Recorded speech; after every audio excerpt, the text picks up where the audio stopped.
ये शिव महापुराण की कथा जो जीव हृदय चित्त से धारण कर लेता है, मन से अपने भीतर उतार लेता है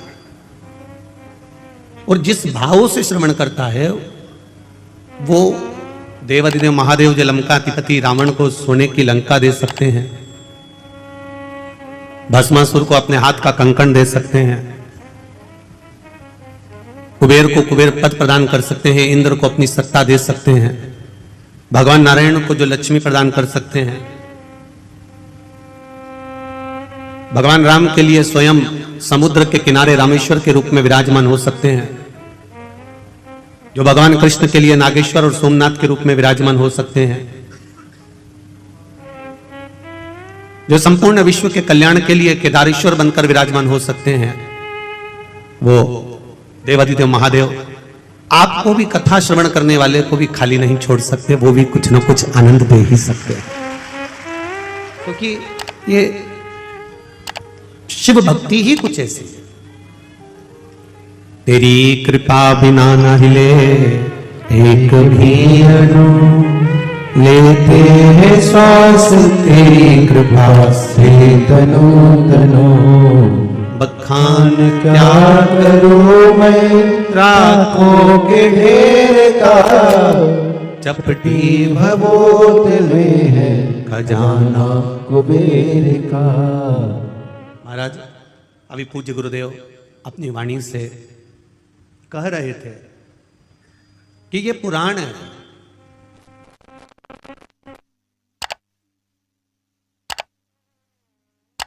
और पुराण का मतलब होता है पुराना लेखा जोखा,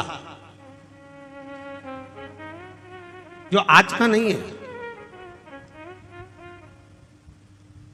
आपको अपना पुराना अगर लेखा जोखा उठाना है, आपको अपना पुराना कुछ देखना है तो तहसील में जाना पड़ेगा, और तहसील में जाकर आप अपना पुराना इतिहास, आपके दादाजी की कितनी प्रॉपर्टी थी, कहां पर तुम्हारा मकान था, क्या नंबर था, क्या खसरा नंबर था, ये पूरा रिकॉर्ड आप तहसील में जाकर देख सकते हो, तहसील में जाकर देखा जा सकता है।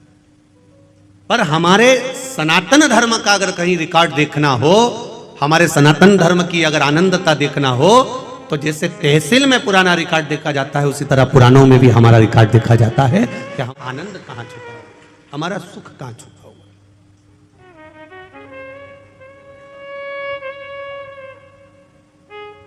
शिव भक्ति सारी समस्या का हल, एक लोटा जल। आप शंकर के द्वार जा रहे हो, शिव के द्वार पर पहुंच रहे हो, शंकर भगवान को एक लोटा जल समर्पित कर रहे हो, एक बेलपत्र अगर आप देवाधिदेव महादेव को चढ़, सहजता है मेरे देवाधिदेव महादेव को तुम्हारी दौलत, तुम्हारी संपदा, तुम्हारा वैभव, तुम्हारा धन, उससे कोई मतलब नहीं। अगर दौलत से मतलब होता मेरे देवाधिदेव महादेव को, तो रावण ने भगवान शंकर से कहा था, भोलेनाथ कैलाश पे रहते रहते तुम्हें बहुत समय हो गया, अब मैं तुमको लंका लेकर जाना चाहता हूं, सोने की लंका में आप रहिए, स्वर्ण की लंका में आप विराजमान रहिए, चलिए मेरे साथ, आप सोने की लंका में चलिए। भगवान जानते हैं कि ये लंका अधिपति रावण है, ये विद्वान जरूर है पर विद्यावान नहीं है।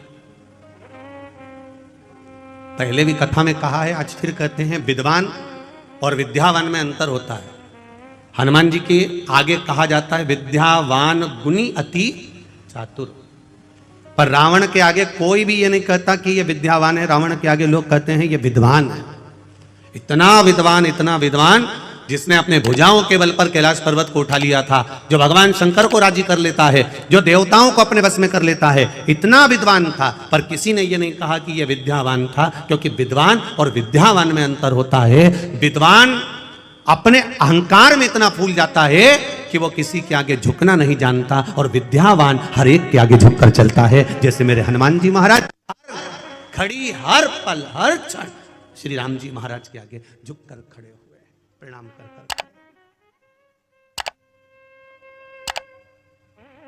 मेरे राम जी महाराज के आगे मेरे हनुमान जी महाराज हमेशा नम्र होकर झुककर खड़े। क्यों? क्योंकि विद्यावान गुणी अति चातुर। विद्या जिसके भीतर विद्या सही तरह से प्रवेश कर जाती है, जो ज्ञान पूर्ण तरह से आनंदित कर प्राप्त कर लेता है, वो झुकना सीख जाता है। और जो अधूरा अधूरा ज्ञान प्राप्त करता है ना, जिसको अधूरा ज्ञान प्राप्त होता है, वो अकड़ में जीता, अहंकार में जीता, अभिमत्ता में जीता। तो रावण विद्वान तो बन गया था पर विद्यावान नहीं बन पाया। उसका अभिमान उसके सामने बार बार अड़ जाता था। और भगवान शिव जानते हैं कि रावण मुझे लंका में लेकर जा रहा है, ये इसकी अहंकारिता है, ये इसका अभिमान है, क्योंकि मैं पहले आजमा चुका हूं। एक बार देवादिदेव महादेव आनंद के साथ कैलाश पर्वत पर विराजमान थे। भगवान शिवानंद के साथ जब कैलाश पर्वत पर विराजमान थे, बड़े अलमस्त होकर बैठे हुए थे। मां जगत जननी जगदम्बा अंबा माता पार्वती उनके नजदीक में विराजमान बैठी हुई है।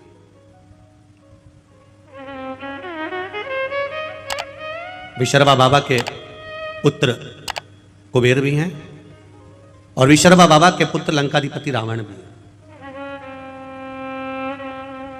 कुबेर के पास में पूरा लंका का राज्य था,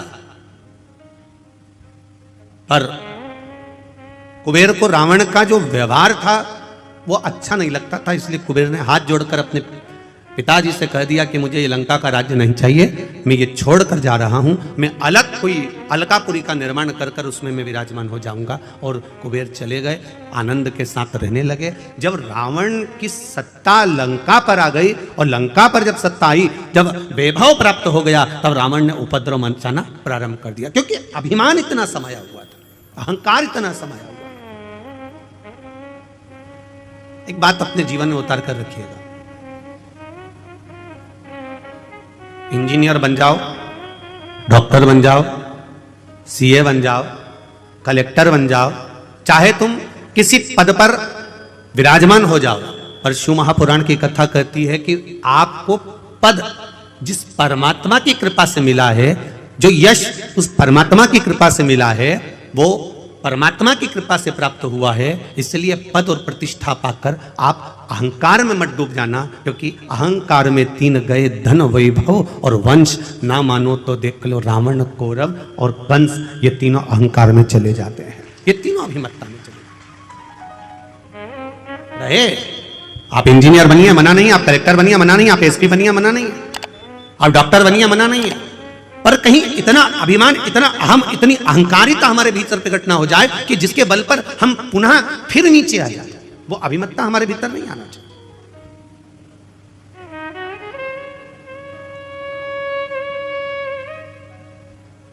और जिस दिन हमारे भीतर वो अभिमत्ता प्रकट हो जाती है, उस दिन भगवान से दूर हो जाते हैं, हम परमात्मा से दूर। जब अभिमत्ता चली जाती है, फिर हम परमात्मा के करीब में आ जाते हैं, वापिस पुनः भगवान के पास। शिव कथा कर रही है, लंकाधिपति रावण को मालूम पड़ा, कुबेर जी को मालूम पड़ा कि लंकाधिपति रावण ने उपद्रव मचाया है, और ऐसा उपद्रव मचाया है कि पूरी तरफ हाहाकार मच गया। संतों को कष्ट देना, ब्राह्मणों को कष्ट देना, साधुओं को कष्ट देना, सन्यासियों को कष्ट देना, तपस्वियों को कष्ट देना, ये रावण ने देवताओं को कष्ट देना प्रारंभ कर दिया। तब कुबेर को मालूम पड़ा, तो कुबेर ये विचार करे मैं अपने भाई को समझाऊं तो मैं ना जाऊं, किसी दूसरे को भेज दिया। करना चाहिए। परिवार यदि टूट रहा है, राष्ट्र यदि बिखर रहा है, अभी परम पूज्य गुरुदेव ने कहा कि राष्ट्र को आपको और हमको संभालना पड़ेगा। ये पूज्य गुरुदेव अभी कहे, कोई दूसरा नहीं संभालेगा, आपको स्वयं संभालना है, आपको स्वयं निभाना।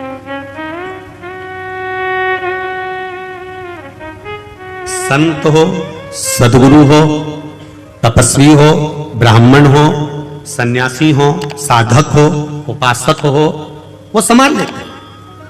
कुबेर ने लगा मन में कि ये मेरा भाई गड़बड़ कर रहा है, तो कुबेर ने तुरंत उसी समय पर अपने दूतों को भेजा और जाकर कहा कि रावण को समझाकर आओ कि ये क्या कर रहे हो। बेलपत्र, तुम इतने विद्वान होने के बाद में, इतनी विद्वत्ता तुम्हारे भीतर होने के बाद में, तुमने ये क्या करना चालू कर दिया? कहीं किसी को कष्ट दे रहे हो, किसी की अग्नि को समाप्त कर रहे हो, कहीं किसी को कष्ट प्रदान कर रहे हो, ये क्या कर क्या रहे हो? विद्वान से विद्वान, बड़े प्रबल विद्वानों को, जो रावण से भी विद्वान, उनको भेजा गया लंका में। और लंका में जब भेजा गया, लंका में जब पहुंचे, और वो लंका पहुंचकर रावण को ज्ञानोपदेश देने लगे।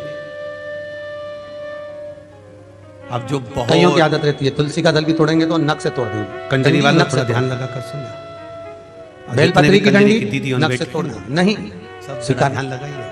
दुख है, तकलीफ है, जितनी भी नौकरी नहीं लग रही, जितनी सर्विस चीजें नहीं लग हो रही, व्यापार नहीं चल रहा, पैसा नहीं आ रहा, मानसिक टेंशन बना हुआ, कुछ हो ही नहीं रहा, तो क्यों भटक रहे हो?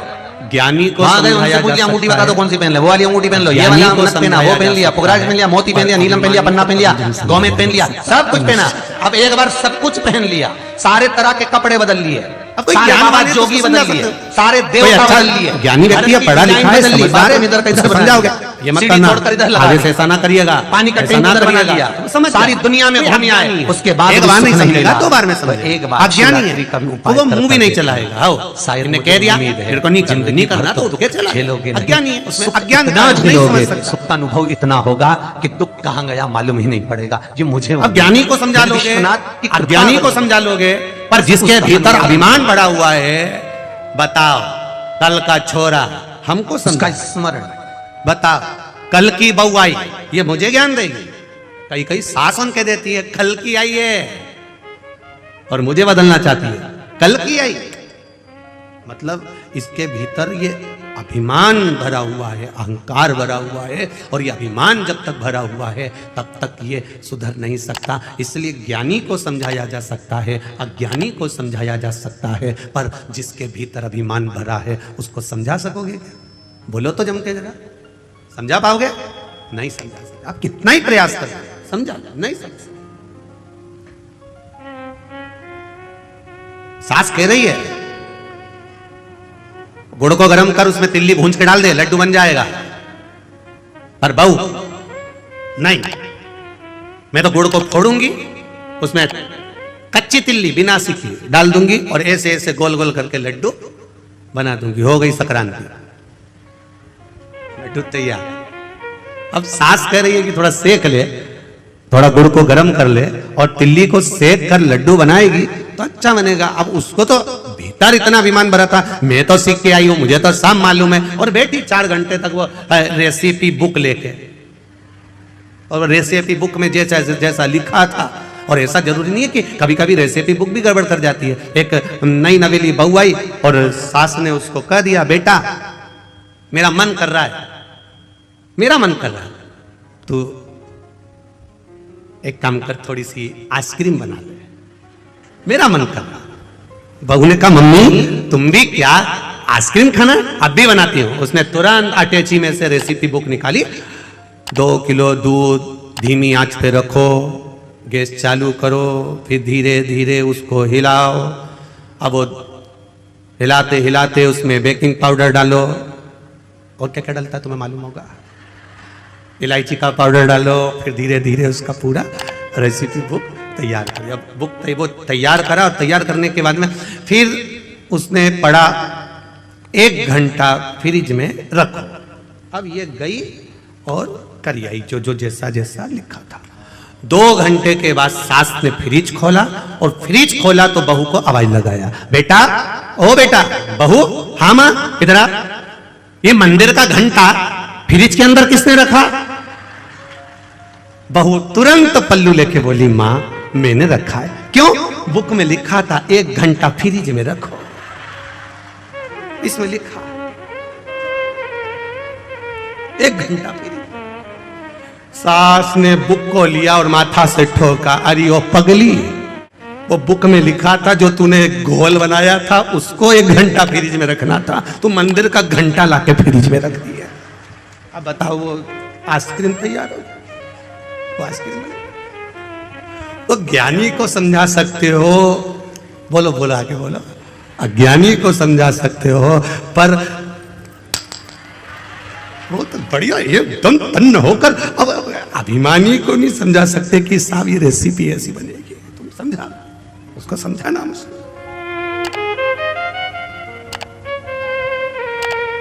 बहुत कठिन है समझाना, समझा लो। अब रावण को भी समझाने के लिए भेजा तो कुबेर ने भेजा किसको? अपने विद्वान गुप्तचरों को भेजा कि जाकर रावण को समझाओ। वो समझे तब तो, समझ जाता तो क्या बात था, नाना समझाया, विभीषण ने समझाया, मंदोदरी समझाया, पर समझे तब तो। स्वयं लंकाधिपति रावण को भगवान शिव ने समझाया, पर समझे तब तो भगवान नारायण कई बार समझा दिए, देवऋषि नारद ने समझाया, इंद्र ने समझाया। ऐसा कोई देवता नहीं करते 33 कोटि देवी देवता में जिसने लंकाधिपति रावण को नहीं समझाया, सब ने समझाया। ब्रह्मा जी ने बार बार समझाया, पर समझे तब।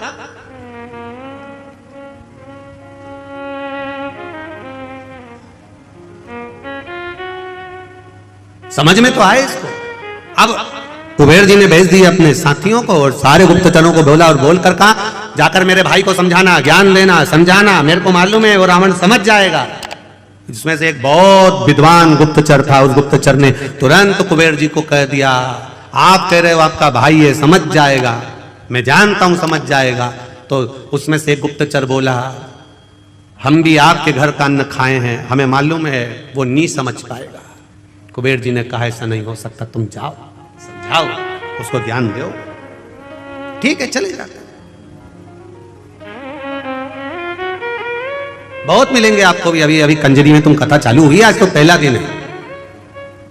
कई लोग कहेंगे क्या होता है शिव महापुराण की कथा सुनने से, क्या होता है शिव पुराण में जाने से।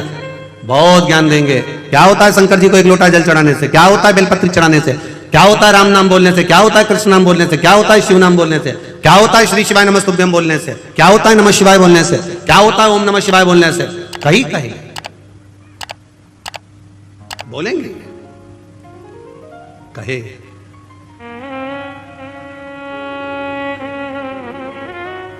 महाराज उनको एक बात जरूर कहना, भगवान की कथा सुनते सुनते, भगवान का भाव श्रवण करते करते, जिस समय कथा सुनते सुनते आपके रोम, आपके शरीर के ये रोम, ये बाल खड़े हो जाएं, समझ लेना कि शिव आपके भीतर समाना प्रारंभ हो गया।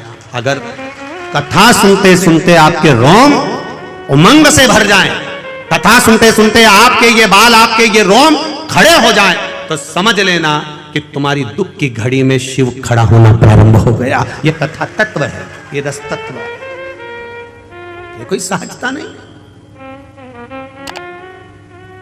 भक्ति का बल बढ़े, भक्ति का आनंद बढ़े, भाव बढ़े, तो परमात्मा हमारे साथ खड़ा हुआ है। मैंने तेरे ही भरोसे, ओ बाबा तेरे ही भरोसे, हवा बिच उड़ती जावांगी, बाबा डोर है तो छठेला में लटी जावांगी, भोले मैं तेरी बदन, शंभो मैं तेरी पतन, हवा बिच उड़ती जावांगी, बाबा डोर तो छठेला में कटी जावांगी। समझाया उसको जाए जिसके भीतर अभिमान ना। ज्ञानी होगा समझ जाएगा, ज्ञानी होगा आज नहीं समझा कल समझ जाएगा, पर अभिमानी होगा इसको कितना भी समझाया जाए ये कभी नहीं समझ सकता। कंजरी वालों पर कितनी कृपा राघव जी की हुई है, कितनी कृपा राम जी की हुई है। माघ महीना, गुप्त नवरात्रे और मां जगत जननी पावागढ़ वाली की कृपा की टेकरी के नीचे ये शिव महापुराण की कथा। विचार करिए जरा। और आने वाले भक्तों को कितनी कृपा मां जगत जननी पावागढ़ वाली मां भद्रकाली ने कृपा करी होगी। जरा विचार करना कि उसने कंजरी में कथा भी रखी। आदरणीय गुरु महाराज हमको नहीं मालूम था कि ये गुप्त नवरात्रि में कथा, ये तो मां की कृपा थी और स्मरण में आया कि गुप्त नवरात्रि में शिव महापुराण की कथा, वो भी पावागढ़ वाली माता के इस चरणारविंद में हो रही। कितना दुगना तिगना लाभ, संतों का दर्शन हो रहा है, राम जी का आनंद प्रसाद, महाप्रसाद भी रखा। जो आए हुए भक्त हैं, जो रुकने वाले भक्त हैं, उनके लिए जो महाप्रसाद की व्यवस्था रखी। हमने पूज्य गुरुदेव जी से पूछा, संत जी से पूछा कि यहाँ पंडाल के आसपास भोजन भंडारा कहाँ रखा आपने? तो महाराज जी बोले, गुरु जी वो भोजन भंडारा तो राम जी के चरणों में रखा है, राम जी के चरण। मतलब भोजन बनाने वाला भी हलवाई नहीं है, भोजन बनाने वाला भी कोई दूसरा नहीं है। सीता जी रसोई बना रही है, राम जी खुद खड़े होकर बनवा रहे हैं। जरा विचार करिए, कथा कितनी, अभी तक के समय में जितनी कथा हुई है उस कथा में ये कुछ हटकर ही है। जहां गुप्त नवरात्रे में मां पावागढ़ वाली के चरणों में, भद्रकाली माता के चरणों में और राम जी स्वयं रसोड़ा चलाए और ये कथा हो जाए, इससे बढ़कर सुख और क्या चाहिए। और ये कथा करवाने वाला भी कोई दूसरा नहीं, गर्भ में बच्चा था जो दीदी हैं, और गर्भित बालक को और उनकी माता को दोनों को कोरोना का क्रम, और डॉक्टर कह रहे हैं कि बड़ा मुश्किल है, परंतु इनके इंडिया से, भारत से जो उनके रिश्तेदार थे उसने कह दिया तू एक काम कर, मैं विदेश में भी श्री शिवाय नमस्तुभ्यं बोल, शिव की कथा सुन, हो सकता है बच जाए। और बाबा की कृपा से वो बालक बाबा की करुणा से आनंद पाया। और साथ में एक बहन और जिसके पति को भी तकलीफ हो गई और बाबा ने उसको साथ लिया। दोनों बहनों ने मिलकर बड़े आनंद के साथ ये शुभ महापुराण की कथा करी थी। बड़ा आनंद है, ये कोई साधारण नहीं है। समझाओ, मेरा आपसे भी निवेदन है, जो बहू तुमसे समझ जाए उसको समझा लो, जिसको समझा सकते हो उसे समझाओ। जो अभिमान में फूल गया उसको समझाने की जरूरत नहीं है, क्योंकि तुम उसे समझा सकते ही नहीं हो, चाहे कितना ही प्रयास करो, कितना प्रयास करोगे, हो ही नहीं सकता।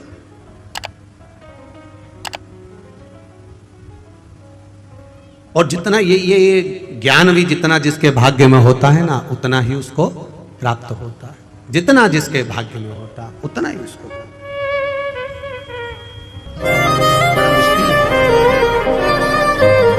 कुबेर ने भेजा जरूर, पर समझा नहीं। रावण को कहा, क्रोध आ गया, रावण ने उनकी बात सुनी पर समझने को तैयार नहीं, तलवार लेकर दोनों का शीश काट दिया। जो समझाने आए थे उन्हीं को मार दिया। हमारी भी आदत है, कोई अगर समझाता है, ज्ञान देता है, तो हम भी शीश नहीं काटते, उसकी बात काट देते हैं। हमारी भी आदत है। पर कभी विचार करिए, कभी अपने जीवन में इस बात को उतारने का प्रयास करना कि कोई सतगुरु, कोई संत, कोई साधु, कोई सन्यासी, कोई तपस्वी, कोई साधक, कोई भगवान